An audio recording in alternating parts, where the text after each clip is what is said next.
महाराष्ट्राला संतांची मोठी परंपरा लाभलेली आहे आणि या संतांचे अनुयायी त्यांचा भक्तगण देखील तेवढाच मोठा आहे। मात्र नाशिकमध्ये आज आपण अशा एका भक्ताला भेटणार आहोत की ज्याचं संपूर्ण कार्य आणि ज्याची दिनचर्या ही अत्यंत आश्चर्यकारक आणि चमत्कारिक आहे। कोण आहे हा भक्त आणि नक्की त्यानं या सगळ्या भक्तीपायी काय केलंय आपल्या घरामध्ये, बघूयात या खास रिपोर्टमध्ये। नाशिकमध्ये राहणाऱ्या थोरात कुटुंबाचं हे घर। या घराच्या भिंती, दरवाजे, स्वयंपाकघर, बेडरूम हे वेदांनी आणि मंत्रांनी भरून गेलंय। या घरात राहणारा 16 वर्षांचा चारू दत्त याला एक दैवी चमत्कारच म्हणावा लागेल।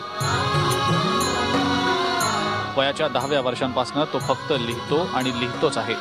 असंख्य अवघड आणि सर्वसामान्यांच्या समजण्या पलीकडचे श्लोक, संतांची वचनं, ओव्या, अभंग, धर्मग्रंथ। एक घर जिथे अभंग राहतात, एक घर जिथे अभंग राहतात, एक घर जिथे वेद सर्वत्र दिसतात, एक घर जिथे ज्ञानोबा तुकोबांच्या ओव्या राहतात, एक घर जिथे अभंगांच्या भिंती आहेत, एक घर जिथे ओव्यांचं छत आहे। चला एका अशा घरात